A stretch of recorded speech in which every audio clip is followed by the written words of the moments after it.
فاسألوا أهل الذكر إن كنتم لا تعلمون.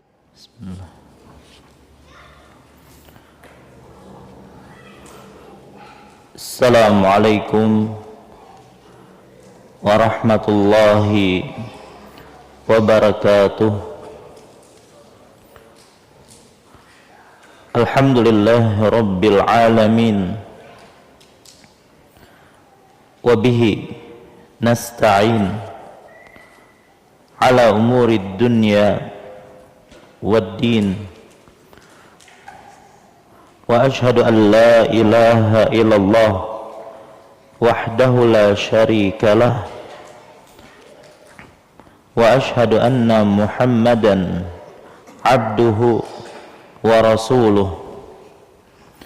Allahumma salli wa sallim wa barik ala nabiyyina wa rasulina Muhammadin wa ala alihi wa ashabihi wa man tabi'ahum bi ihsanin ila yaumiddin, amma ba'd. Fa ya ibadallah, kaum muslimin wal muslimat rahimani Allahu wa iyyakum. Alhamdulillah, segala puji bagi Allah Subhanahu wa ta'ala yang kembali mengumpulkan kita di majlis yang mulia ini dalam rangka menghadiri kajian rutin kita membahas tentang kisah-kisah di dalam Al-Quran. Kita memohon kepada Allah Subhanahu wa ta'ala, semoga Allah berkenan untuk melimpahkan kepada kita ilmu yang bermanfaat. Salawat serta salam tidak lupa kita sampaikan kepada Nabi kita yang mulia Muhammad sallallahu alaihi wasallam, kepada keluarga beliau, para sahabat beliau, dan orang-orang yang istiqamah di atas jalan beliau ila yaumil qiyamah. Insyaallah pada kesempatan malam hari ini kembali kita akan melanjutkan pelajaran kita, masih membahas tentang kisah Nabiullah Hud alaihi salam. Telah kita sebutkan bahwasanya Nabi Hud alaihi salam merupakan salah satu dari para nabi yang merupakan orang Arab, dan telah kita sebutkan bahwasanya nabi-nabi dari Arab itu ada 4. Masih ingat siapa saja? Nabi Hud alaihi salam, Nabi Saleh alaihi salam, Nabi Syuaib alaihi salam, dan yang terakhir Nabi kita Muhammad sallallahu alaihi wasallam. Dan orang-orang Arab itu terbagi menjadi 3. Ada yang disebut dengan Arab al-Baidah atau Arab yang sudah punah. Kemudian ada Arab al-Aribah, Arab yang asli. Dan yang terakhir al-Arab al-Musta'ribah, Arab campuran. Dan yang dimaksud dengan al-Arab al-Aribah asli itu dari Qahtan, dari Yaman. Adapun al-Arab al-Baidah yang sudah punah diantaranya adalah kaum Ad dan kaum Samud. Adapun al-Arab al-Musta'ribah, Arab campuran, ya, diantaranya adalah Nabi kita Muhammad sallallahu alaihi wasallam.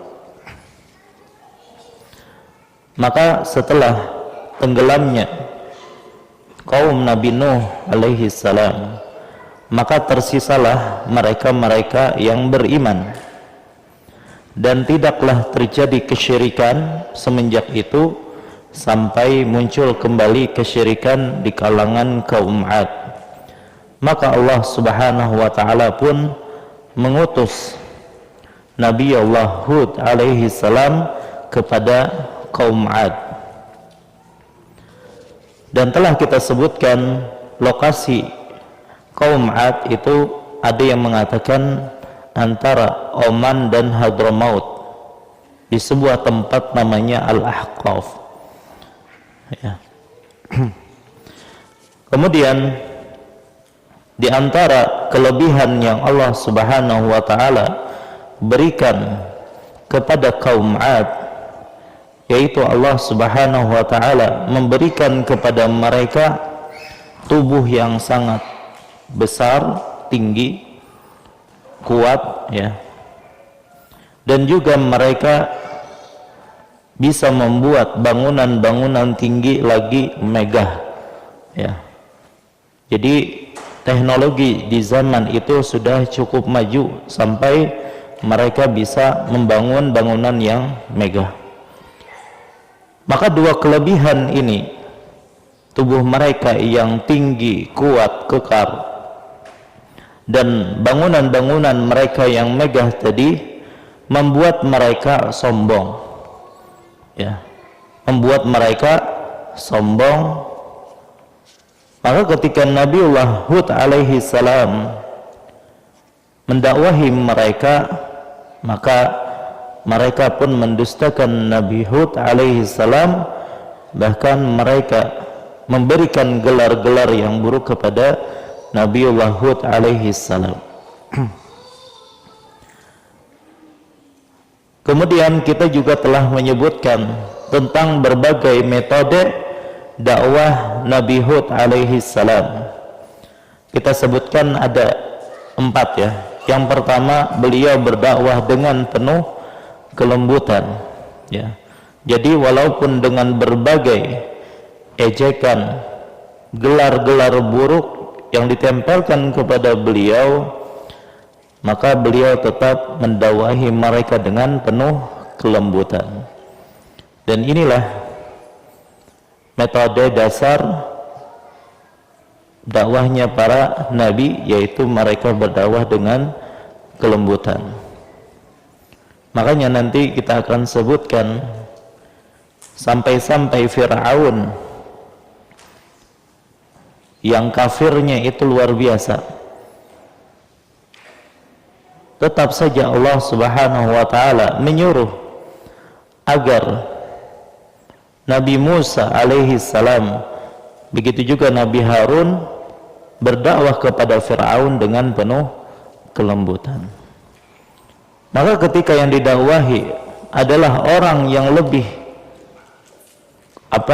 lebih ringan penyimpangannya dari Fir'aun, maka lebih pantas lagi untuk didakwahi dengan kelembutan. Baik, dan di zaman sekarang yang namanya dakwah itu butuh kelembutan. Kemudian yang ketiga atau yang kedua, yang kedua di antara metode yang digunakan oleh Nabi Hud di dalam berdakwah, beliau mengingatkan mereka akan nikmat Allah Subhanahu wa taala. Karena manusia itu terkadang lupa dengan nikmat sehingga lupa untuk bersyukur kepada Allah Subhanahu wa taala. Ya, maka dengan mengingat-ingat nikmat Allah, kita akan mudah mensyukuri nikmat tersebut. Tapi kalau lalai, maka ya seseorang bisa jadi lupa dengan nikmat tersebut dan juga lupa untuk mensyukurinya. Kemudian juga beliau memberikan motivasi atau disebut dengan targhib, sebagaimana beliau juga memberikan peringatan atau disebut dengan at-tarhib. Dan begitulah dakwah seseorang harusnya mengumpulkan antara pemberi motivasi dan juga memberikan peringatan atau tarhib. Baik, maka dengan metode-metode yang disebutkan ini, ya, tentang bagaimana dakwah Nabiullah Hud alaihi salam, lantas bagaimana sikap kaum Ad terhadap dakwahnya Nabi Hud alaihi salam. Maka dalam rangka menolak, ya, jadi justru mereka menolak dakwahnya Nabi Hud alaihi salam. Dalam rangka menolak dakwah Nabi Hud alaihi salam, maka kaum Ad menempuh beberapa cara. Ya, apa saja cara mereka dalam menolak dakwahnya Nabi Hud alaihi salam, pertama mereka melempar tuduhan yang tidak berdasar.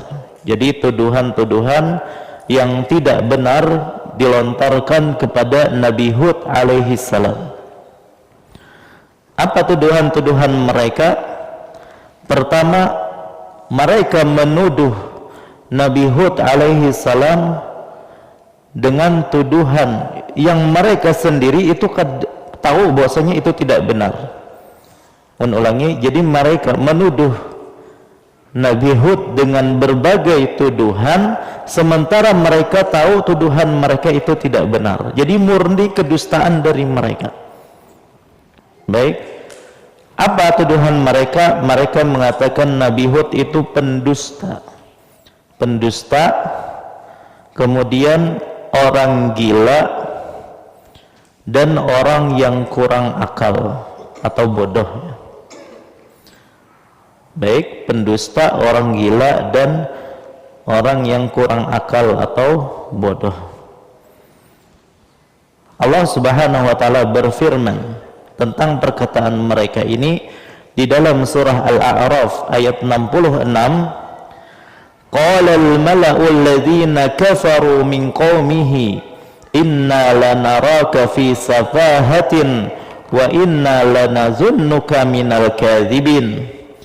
Pemuka-pemuka yang kafir dari kaumnya berkata, sesungguhnya kami benar-benar memandang kamu dalam keadaan kurang akal. Ya, kurang akal itu berarti bodoh. Ya. Dan sesungguhnya kami menganggap kamu termasuk orang-orang yang berdusta. Dan mereka yakin bahwasanya Nabi Hud itu tidak seperti itu. Dan itulah yang dialami juga oleh Nabi kita Muhammad sallallahu alaihi wasallam. Ya. Beliau diberikan gelar-gelar yang buruk seperti penyihir, padahal mereka tahu Nabi Muhammad bukan penyihir. Ya, pendusta, padahal mereka tahu Nabi Muhammad bukan pendusta. Bahkan mereka sendiri yang memberi gelar Nabi kita dengan Al-Amin. Ya. Banyak sekali tuduhan-tuduhan yang dituduhkan kepada Nabi kita Muhammad sallallahu alaihi wasallam. Gunanya apa? Untuk menghindarkan orang-orang dari dakwah beliau. Makanya masih ingat ketika kita bercerita tentang biografi Abu Hurairah radhiyallahu anhu. Ketika itu yang mendakwahi Abu Hurairah sampai beliau masuk Islam siapa? Masih ingat namanya? Dari kabilah Daus. Tufail bin Amr ad-Dausi. Dia pemimpin kabilah Daus, dan setiap orang yang datang ke Mekah dan dia merupakan pemimpin suatu kabilah pasti didatangi oleh siapa? Pemuka-pemuka Quraisy memperingatkan akan yang namanya Muhammad. Hati-hati ya, orang itu adalah penyihir, perkataannya itu seperti sihir. Kenapa? Karena bisa memisahkan antara suami dan istri, bisa memisahkan antara ayah dan anak, ya, bisa memecah belah kaum, ya. Dikatakan itu sihir katanya. Padahal yang memisahkan ini adalah keimanan dan kekafiran. Sampai-sampai tadi karena ditakut-takuti tadi, ya, sampai-sampai Tufail sengaja menutup telinganya dengan kapas supaya tidak bisa mendengar perkataan Nabi sallallahu alaihi wasallam. Tetapi Allah tetap menghendaki agar Tufail mendengar dari Nabi sallallahu alaihi wasallam, dan dia adalah orang yang cerdas, penyair. Akhirnya dia pun mendengarkan perkataan Nabi sallallahu alaihi wasallam, dan dia tahu bahwasanya ini bukan sihir ataupun bukan syair. Ya, bahkan ini mengalahkan segala syair. Maka dengan mudah dia pun masuk Islam. Baik, dan begitulah para nabi senantiasa diberikan gelar dengan gelar-gelar yang buruk, termasuk juga Nabi Hud alaihi salam. Kemudian juga mereka berkata, in naqulu illa taraka ba'du alihatina bisu. Kami hanya mengatakan bahwa sebagian sembahan kami telah menimpakan penyakit gila atasmu. Jadi mereka mengatakan Nabi Hud itu gila disebabkan kualat, ya, kualat dengan Tuhan-Tuhan mereka. Baik. Nah, begitulah ya takdir setiap nabi yang diutus kepada kaumnya, ya, selalu dituduh dengan berbagai tuduhan, diantaranya pendusta yang dilakukan oleh kaum mereka sendiri. Baik. Makanya Allah Subhanahu wa taala menyebutkan di dalam surah Az-Zariyat ayat 52, yang ini merupakan sunnatullah, kepastian dari Allah, bahwasanya orang yang berdakwah kepada kebenaran pasti akan dituduh dengan tuduhan macam-macam. Allah berfirman, kadzalika ma atal ladzina min qablihim mir rasul illa qalu sahirun aw majnun. Demikianlah setiap kali seorang rasul yang datang kepada orang-orang yang sebelum mereka kaumnya pasti mengatakan dia itu penyihir atau orang gila, ya. Itu tuduhannya. Sampai-sampai ada cerita lucu, ya. Ketika Nabi SAW dikatakan sebagai orang gila, ada orang kafir itu yang baik, Pak, yang mana dia ini sering meruqyah orang gitu kan, suka meruqyah orang. Jadi dia mendengar bahwasanya Muhammad dikatakan gila. Jadi karena kebaikan pada dirinya, dia berinisiatif ingin meruqyah Nabi sallallahu alaihi wasallam. Ya, maka dia datang kepada Nabi, wahai Muhammad, ya, aku dengar engkau begini-begini, maka aku menawarkan diri untuk mengobatimu, kan gitu. Bayangkan, Pak. Ya, dipadahkan kepada kita, aku mendengarkan tuh gila. Ya, ini aku hendak mengobati. Oh, ini gimana rasanya? Baik, akhirnya Nabi SAW pun menyampaikan apa yang beliau ingin sampaikan, diantaranya dibacakan ayat-ayat Al-Quran. Maka orang yang tadi pun kebingungan, ya, ini bukan perkataan orang gila, ya kan? Akhirnya dia sendiri masuk Islam, ya. Ini masuk Islam gara-gara niat yang baik, Pak. Walaupun sebelumnya menyangka Nabi adalah orang gila. Baik, nah itulah. Maka ayat-ayat yang kita sebutkan ini adalah hiburan bagi Nabi Muhammad sallallahu alaihi wasallam yang beliau dituduh sebagai penyihir ataupun orang gila. Seakan-akan Allah berkata, wahai Muhammad, yang dituduh sebagai orang gila, yang dituduh sebagai penyihir itu bukan engkau saja. Sudah berlalu para rasul dahulu, mereka juga diberi gelar yang sama. Ya, makanya sebagian mungkin bertanya, kok bisa di antara banyaknya generasi, ya, dan para rasul itu senantiasa dikatakan apa? Gila atau penyihir? Apakah mereka saling mewasiatkan agar memberikan gelar para nabi itu dengan gila atau apa namanya penyihir? Ya, kadang mungkin kan, karena setiap generasi itu sangat jauh jaraknya. Tapi apa yang menyebabkan celaan mereka itu sama? Ya, pertama karena jiwa buruk mereka yang sama, dan yang kedua iblis yang menggoda itu juga sama. Allah. Nah, jadi ini adalah yang pertama, cara mereka menolak dakwah Nabi Hud alaihi salam, yaitu melemparkan tuduhan yang tidak benar. Yang kedua, di antara tuduhan atau cara mereka menolak dakwah Nabi Hud, berpegang teguh dengan tradisi nenek moyang. Dan ini juga terjadi di berbagai nabi-nabi yang diutus. Baik, kaum Nuh berkata,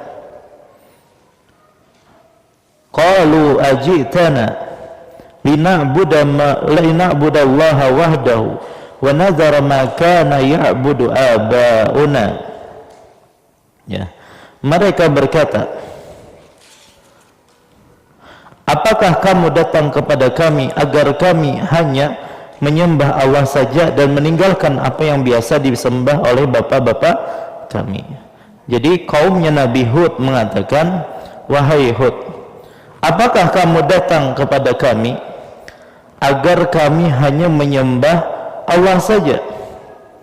Artinya hanya satu saja sembahan dan kami meninggalkan apa yang biasa disembah oleh bapak-bapak kami. Jadi mereka berdalil dengan kebiasaan nenek moyang. Artinya dari dahulu bapak-bapak kami sudah melakukannya. Masa kamu datang tiba-tiba menyuruh kami untuk menghentikan apa yang dahulu juga bapak kami lakukan? Ya, dan ini adalah perkara yang sangat membuat orang bisa terhalang dari hidayah, Pak. Apa? Taklid, berpegang teguh dengan kebiasaan nenek moyang, ya. Maka Nabi Hud pun menjawab dalih mereka itu dengan mengatakan, atujadilunani fi asma'in sammaitumuha antum wa aba'ukum ma nazzalallahu biha min sultan. Apakah kamu hendak berbantah denganku tentang nama-nama berhala yang kamu dan nenek moyang membuat sendiri, padahal Allah tidak menurunkan keterangan untuk hal itu? Buat apa kalian berpegang dengan ajaran nenek moyang tersebut, padahal ya berhala-berhala yang disembah oleh kalian dan juga nenek moyang kalian itu hanya buatan kalian saja. Kalian ambil batu, kalian kasih nama-nama, terus kalian sembah, ya, itu yang kalian perpegangi. Istilahnya seperti itu kan. Baik, jadi kadang tuh dalil itu sudah jelas, terang benderang di hadapan dia, tapi karena berpegang teguh dengan tradisi nenek moyang, ya, maka akhirnya dalil-dalil yang jelas ini tidak digubris. Nah itu kadang kalau sudah taklid buta tuh yang seperti itu, Pak. Ini yang disebut dengan ta'assub namanya. Sudah jelas-jelas kebenaran di hadapan dia, tidak mau dia terima hanya karena disebabkan berpegang dengan kebiasaan nenek moyang. Dan alasan ini berpegang kepada nenek moyang itu juga ada pada nabi-nabi yang lain. Di antaranya adalah orang-orang musyrikin Arab. Ya, mereka mengatakan, wa idza qila lahum ittabi'u ma anzalallah, dan apabila dikatakan kepada mereka, ikutilah apa yang telah diturunkan oleh Allah, apa jawaban mereka? Bal nattabi'u ma alfaina alaihi aba'ana. Ya, tidak, kami hanya mengikuti apa yang kami dapati dari nenek moyang kami. Maka Allah membantah pada sambungan ayatnya, awalau kana aba'uhum la ya'qiluna syai'aw wa la yahtadun. Apakah mereka tetap mengikuti walaupun nenek moyang mereka tidak mengetahui apa-apa dan tidak mendapatkan petunjuk? Ya, artinya apakah kalian akan tetap berpegang dengan kebiasaan nenek moyang padahal nenek moyang kalian tidak mendapatkan petunjuk, padahal nenek moyang kalian itu sesat? Wah, ini sangat berat, Pak. Sangat berat di telinga oleh orang-orang yang taklid kepada nenek moyang. Kalau dikatakan nenek moyangnya saja itu salah, nenek moyangnya itu tidak berilmu, tidak mendapatkan hidayah. Baik. Nah, tapi itulah kenyataan yang kita dapati, ya. Walaupun Al-Qur'annya jelas di hadapan dia, hadisnya jelas, perkataannya ulamanya jelas, kita jelaskan dengan penuh kesantunan, tetapi ketika hati itu sudah terkunci, ya, sudah mengakar, ya, terhadap apa yang diajarkan oleh nenek moyang, mereka lupakan semua itu, mereka tidak gubris itu semua. Maka salah satu penghalang terbesar seseorang bisa menerima hidayah itu apa? Karena terlalu taklid dengan nenek moyang atau yang dilakukan oleh orang-orang sebelumnya. Begitu juga nanti ketika kita membahas tentang kaum Samud, apa mereka mengatakan kepada Nabi Saleh, atanhana an na'budu ma ya'budu aba'una wa innana lafi syakkim mimma tad'una ilaihi murib. Apakah engkau melarang kami menyembah apa yang disembah oleh nenek moyang kami? Nah, itu nenek moyang terus semuanya. Kemudian Nabi Ibrahim alaihi salam ketika berdakwah, apa kata kaumnya? Bal wajadna aba'ana kadzalika yaf'alun. Kami mendapati nenek moyang kami berbuat demikian. Baik. Kemudian dalam ayat yang lain, qalu wajadna aba'ana laha abidin. Mereka berkata, kami mendapati nenek moyang kami menyembahnya dahulu. Ya, jadi terbutakan dengan tadi taklid kepada nenek moyang. Padahal dijelaskan di dalam surah Maryam, ya, Allah Subhanahu wa taala menghikayatkan perkataan Ibrahim kepada ayahnya. Ayahnya Ibrahim itu siapa, Pak?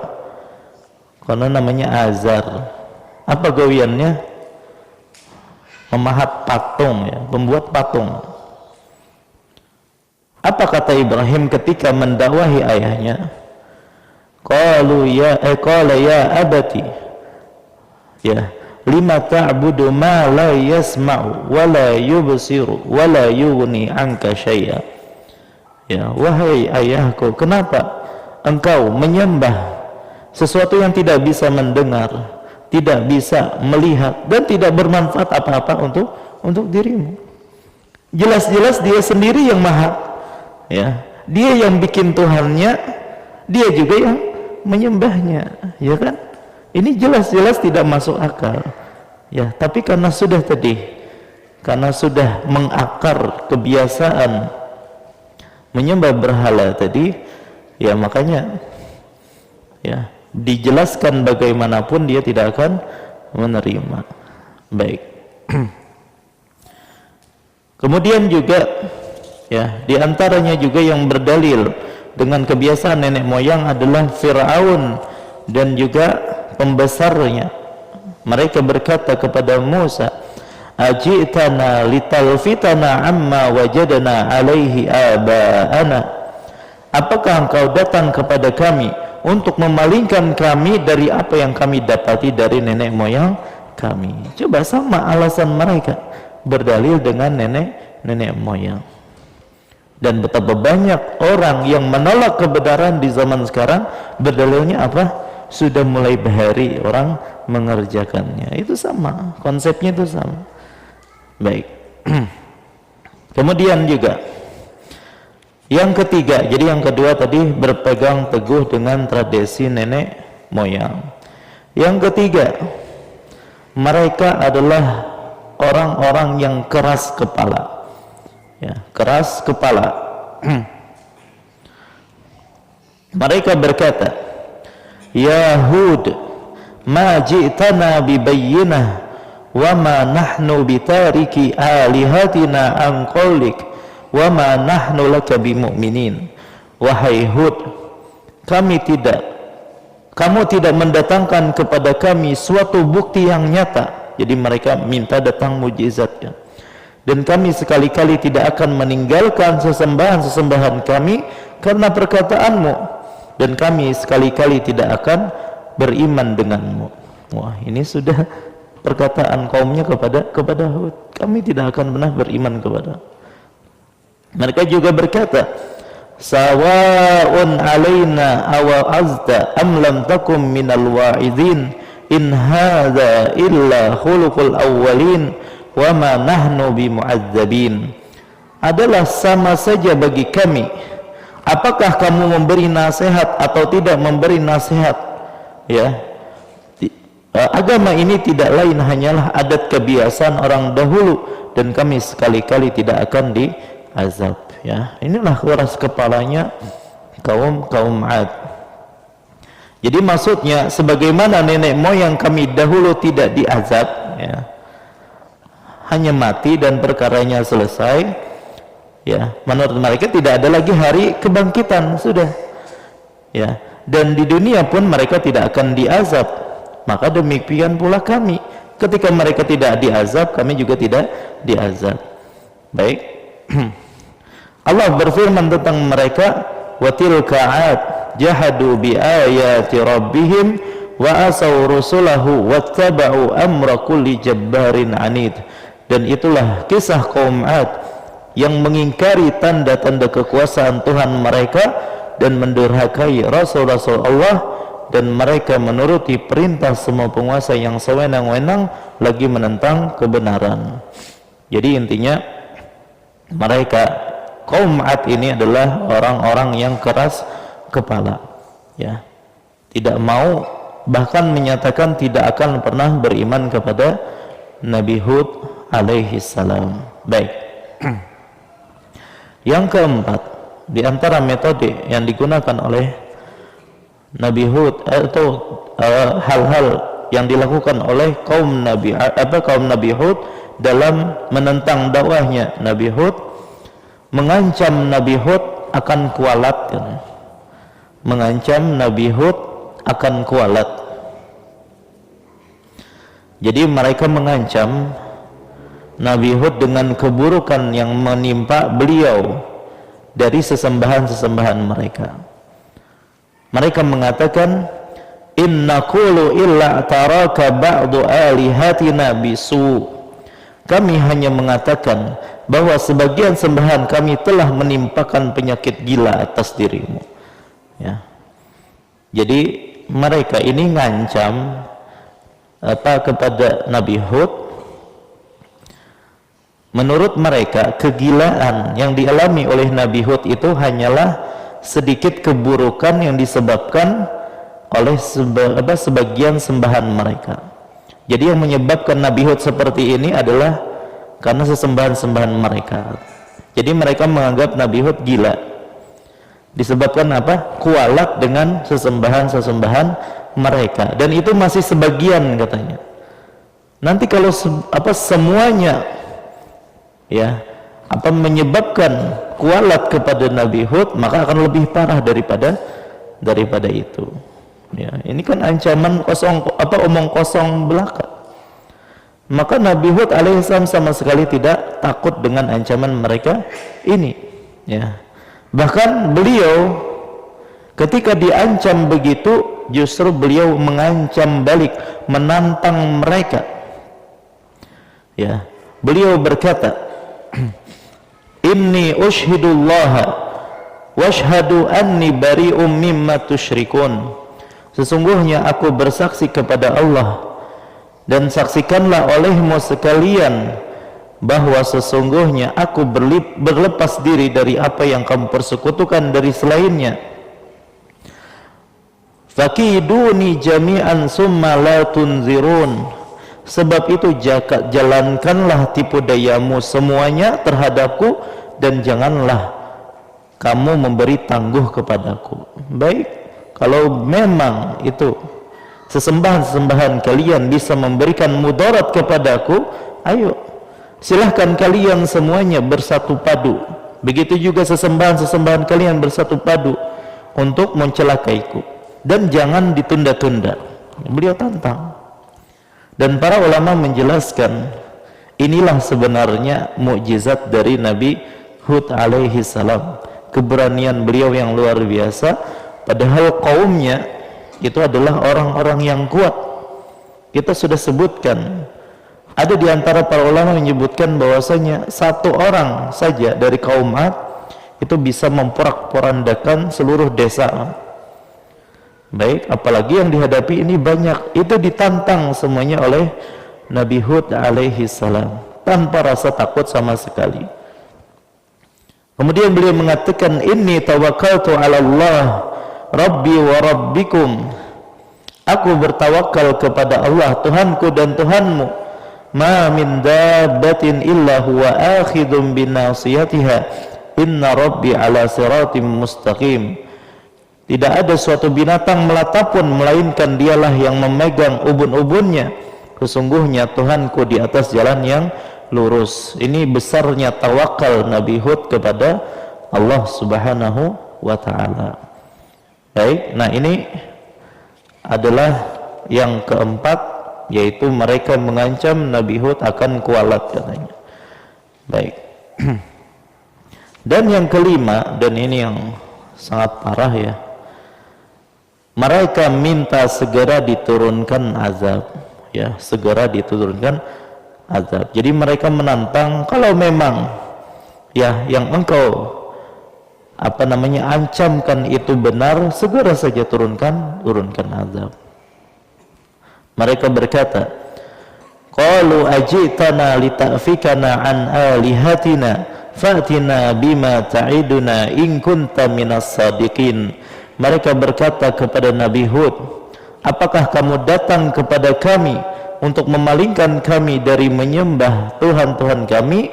Maka datangkanlah kepada kami azab yang telah kamu ancamkan kepada kami jika kamu termasuk orang-orang yang benar. Baik, dan ini ya, meminta segera diturunkannya azab juga dilakukan oleh kaum-kaum yang lain. Ya, contohnya adalah sebagaimana yang sebelumnya kita sebutkan tentang kisah Nabi Nuh alaihi salam.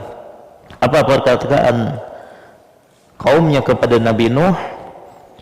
Qalu ya Nuh qad jadaltana fa aktsarta jidalana fa'tina bima ta'iduna in kunta minas sadiqin.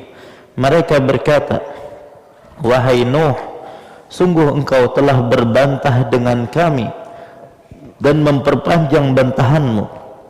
Ya, jadi mereka sudah tidak tahan ya dengan Nabi Nuh yang senantiasa mendakwahi mereka, berjidal dengan mereka.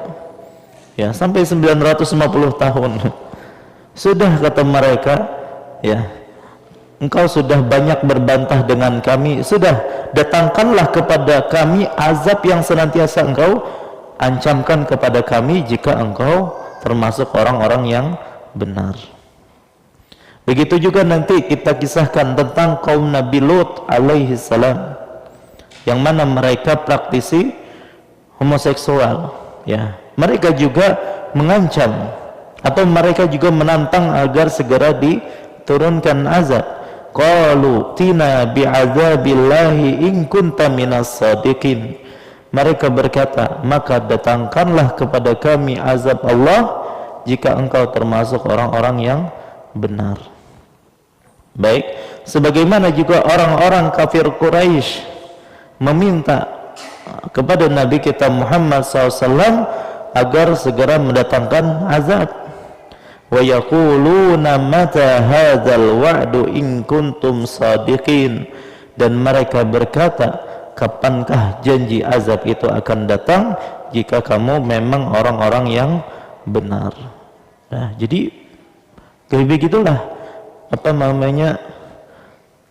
sikap umat-umat terdahulu, begitu juga umat Nabi Muhammad sallallahu alaihi wasallam. Ketika mereka mendustakan dakwah para rasul tersebut, justru mereka menantang agar nabi tersebut ya segera mendatangkan azab yang mereka ancamkan kepada mereka, ya. Dan biasanya tidak lama setelah itu datanglah azab tersebut, ya. Sebagaimana kaum Nabi Nuh minta agar didatangkan azab, maka datanglah azab berupa banjir bandang. Begitu juga kaum Nabi Lut, mereka minta didatangkan azab, ya benar akhirnya ya sebagaimana yang disebutkan nanti, insyaallah mereka nanti dihujani dengan batu, ya, batu api. Baik. Nah, begitu juga nanti yang terjadi kepada siapa? Kaum Nabi Hud alaihi salam, ya. Tidak lama setelah mereka meminta agar didatangkan azab, maka Allah Subhanahu wa taala pun mendatangkan azab kepada mereka. Nah, apa azab tersebut? Ya, Insyaallah mungkin kita sampaikan setelah sholat. Jadi inilah 5 metode mereka dalam menghadapi dakwah Nabi Hud alaihi salam. Pertama, mereka menuduh dengan tuduhan yang tidak benar dan mereka sendiri tahu bahwasanya tuduhan tersebut adalah tuduhan yang tidak benar. Kemudian mereka berpegang teguh dengan tradisi nenek moyang. Kemudian mereka adalah kaum yang keras kepala, mengancam Nabi Hud dengan kualat tadi dan minta agar azab segera diturunkan. Maka Allah Subhanahu wa taala pun mengirimkan azab. Insyaallah kita sambung apa azabnya setelah salat. Wallahu taala alam. Wassallallahu ala nabiyina Muhammad wa ala alihi wasallam. Wassalamualaikum warahmatullahi wabarakatuh. Assalamualaikum warahmatullahi wabarakatuh.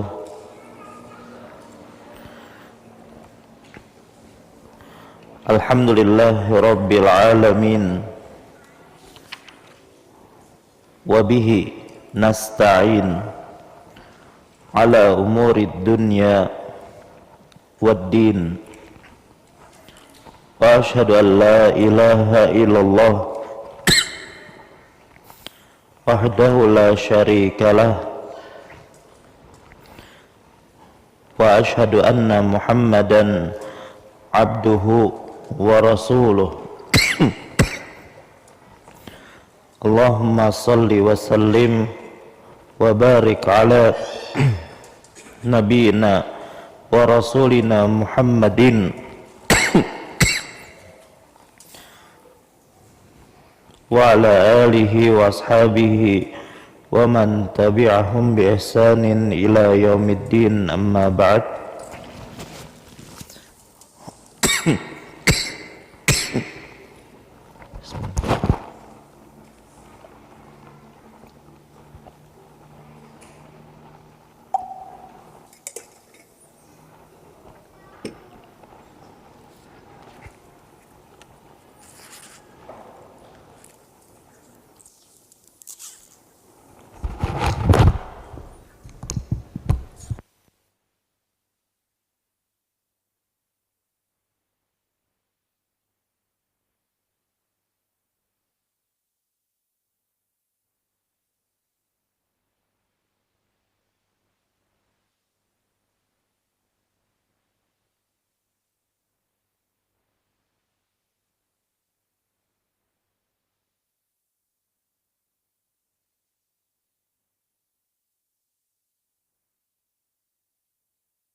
Baik, afwan.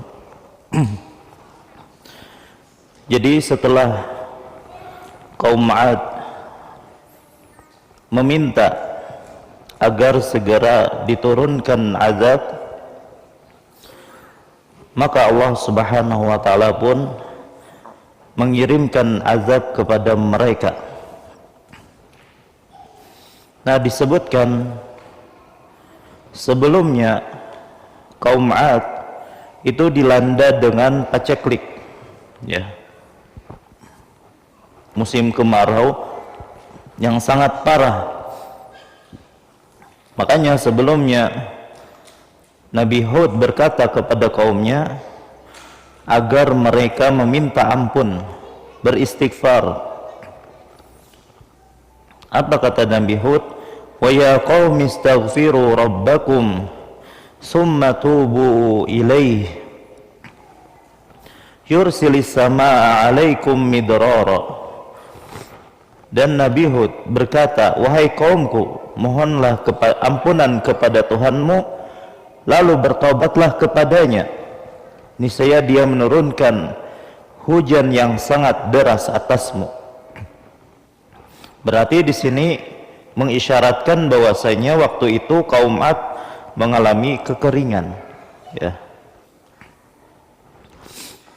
Maka kemudian Allah pun mendatangkan azab kepada kaum Nabi Hud, pertama berupa angin kencang yang disertai dengan awan gelap.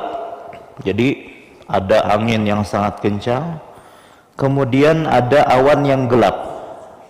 Awalnya mereka menyangka bahwasanya awan tersebut merupakan awan yang berisi hujan yang menghentikan kekeringan mereka.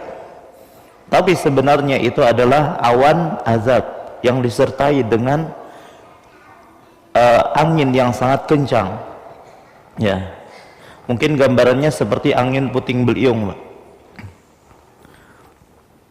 Allah berfirman dalam surah Al-Ahqaf ayat 24 sampai 25, falamma ra'awhu 'aridan mustaqbila awdiyatihim qalu hadza 'aridum mumtiruna.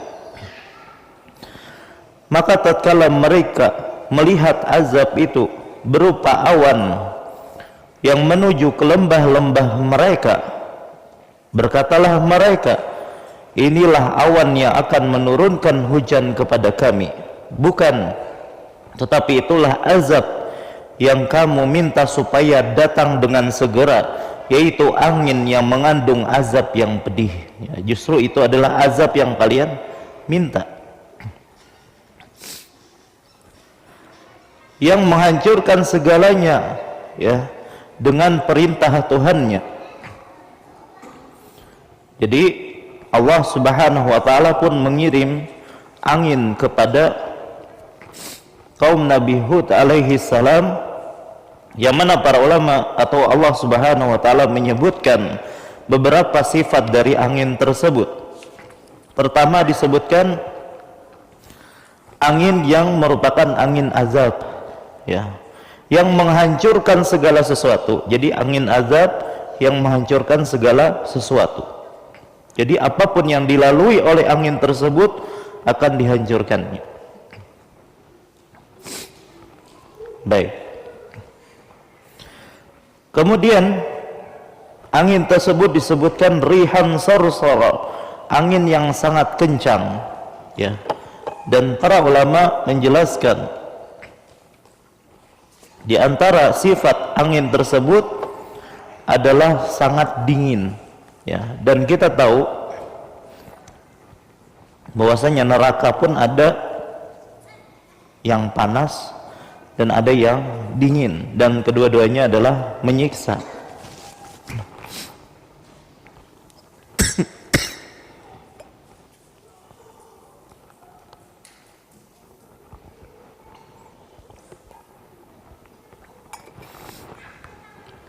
Jadi sangat dingin dan itu sangat menyiksa bagi kaum 'Ad.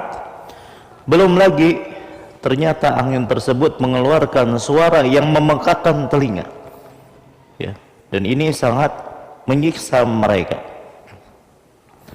Maka ketika kaumnya sadar bahwasanya ini bukan awan yang mendatangkan hujan, tetapi justru yang mendatangkan azab, maka disebutkan mereka pun mulai bersembunyi.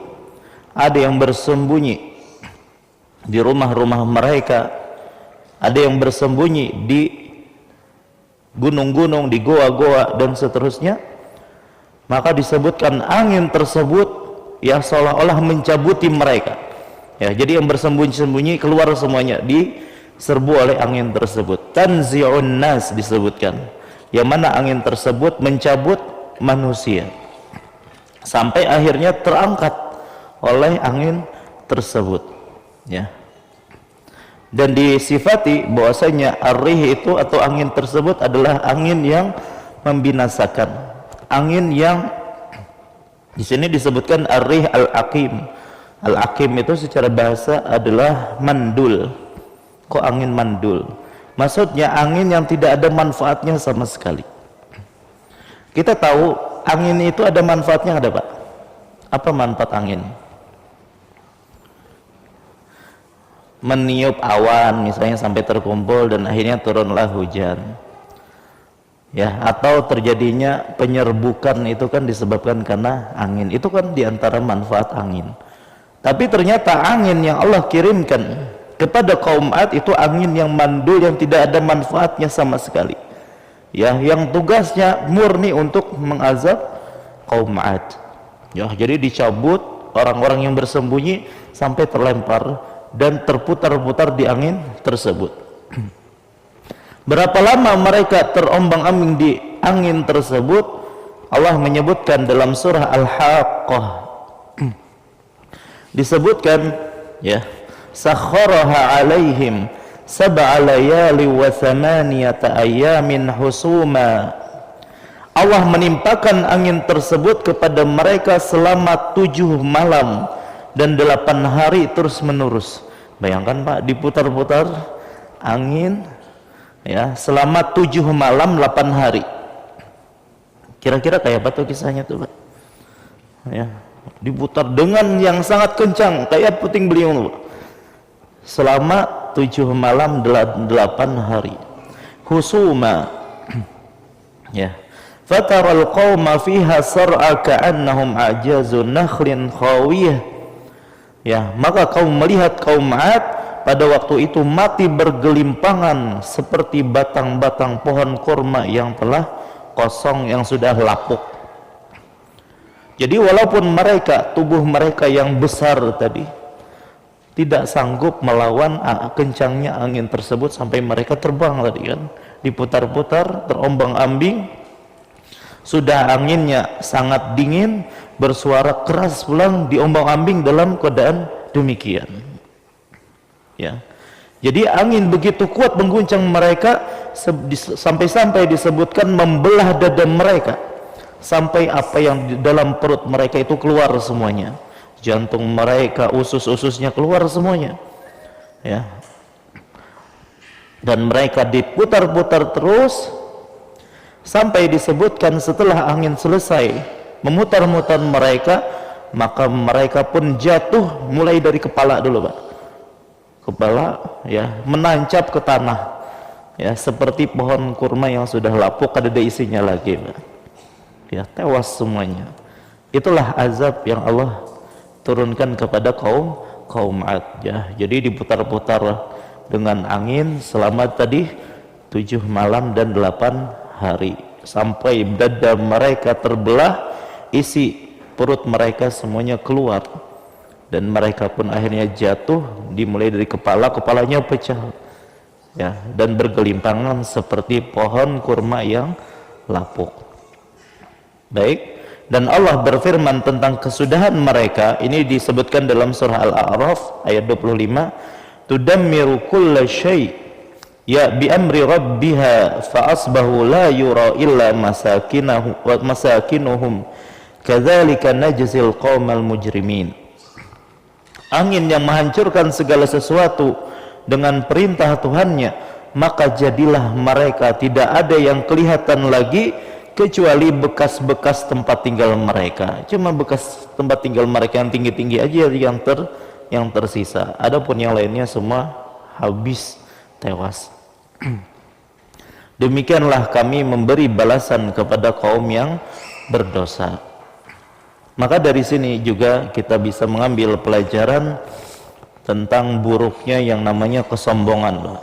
Kan yang diantara sifat terparah mereka itu adalah sombong, karena mereka diberikan kelebihan berupa tubuh yang tinggi, kekar dan seterusnya.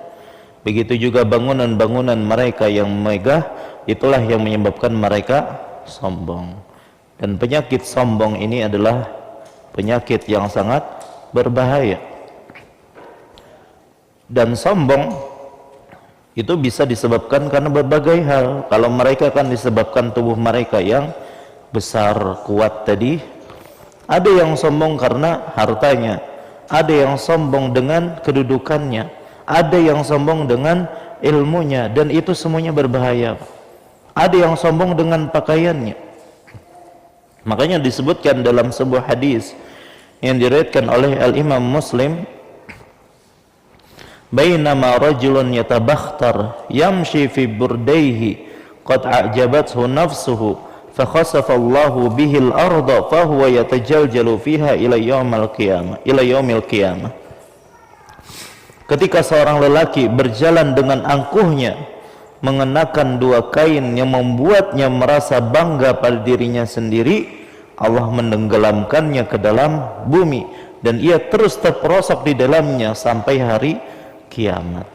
Jadi ada orang yang sombong karena dua pakaiannya yang dia pakai, ternyata Allah menenggelamkan dia. Bukankah Qarun ya juga ditenggelamkan karena kesombongannya? Ya. Maka perkara sombong itu adalah perkara yang berbahaya. Ya. Bukankah Nabi SAW mengatakan la yadkhulul jannah man kana fi qalbihi mithqala dzarratin min kibr. Tidak akan masuk surga bagi mereka yang memiliki walaupun hanya sekecil zarrah berupa kesombongan. Maka para sahabat bertanya, apa yang dimaksud dengan al-kibr? Maka Nabi SAW mengatakan, ya, batarul haq wa ghamtun nas. Di antaranya adalah menolak kebenaran dan juga meremehkan manusia. Dan inilah yang terjadi kepada kaum 'Ad, ya. Mereka ya sudah menolak kebenaran kemudian meremehkan manusia. Di antara yang diremehkan adalah Nabiullah Hud alaihi salam. Maka Allah pun mengirim angin yang membinasakan mereka semua. Baik, nah inilah akhir dari kisah Nabiullah Hud bersama kaum 'Ad. Ternyata kalau kita buka Injil, Pak, atau perjanjian baru baik atau perjanjian lama, kan Injil itu ada dua ya, ada perjanjian lama, ada perjanjian baru. Ternyata kita tidak dapati kisah Nabiullah Hud di dalam Alkitab. Kenapa? Ya karena Hud tadi merupakan Nabi Arab, ya. Dan orang-orang baik Yahudi ataupun Nasrani, mereka kan tidak mengakui akan kenabian Nabi Muhammad SAW yang merupakan orang Arab. Dan mereka khawatir kalau penyebutan Nabi Hud juga ada, berarti mereka ya menetapkan adanya Nabi Arab sebelumnya. Jadi akhirnya mereka pun tiadakan kisah Nabi Hud, ya, dan juga nabi-nabi Arab yang lain. Makanya kita tidak dapati kisah Nabi Hud, kisah Nabi Saleh, Nabi Syuaib, dan juga kisah Nabi Muhammad di dalam Injil, karena mereka tidak mau beriman dengan Nabi terakhir yang itu merupakan dari Arab. Tapi kalau kisah Nabi Adam ada, kisah Nabi Nuh itu ada, ya, walaupun mereka selewengkan di situ. Ya, disebutkan kalau kita bercerita tentang Nabi Adam, yang disalahkan tentang masalah makan buah itu adalah kaum perempuan, ya. Kemudian dalam kisah Nabi Nuh dikatakan bahwasanya Allah menyesal, katanya menciptakan manusia. Ini adalah penyimpangan, apalagi berkaitan dengan akidah, ya. Baik, maka inilah akhir pembahasan kita berkaitan tentang Nabi Hud alaihi salam. Insyaallah pada pertemuan yang akan datang kita akan masuki pembahasan tentang kisah Nabiullah Saleh alaihi salam. Wallahu ta'ala alam. Ini yang bisa ulun sampaikan, salah khilaf mohon maaf. Wassallallahu ala nabiyina Muhammad wa ala alihi wasallam. Subhanakallahumma bihamdika asyhadu an la ilaha illa anta astaghfiruka wa atubu ilaik. Wassalamualaikum warahmatullahi wabarakatuh.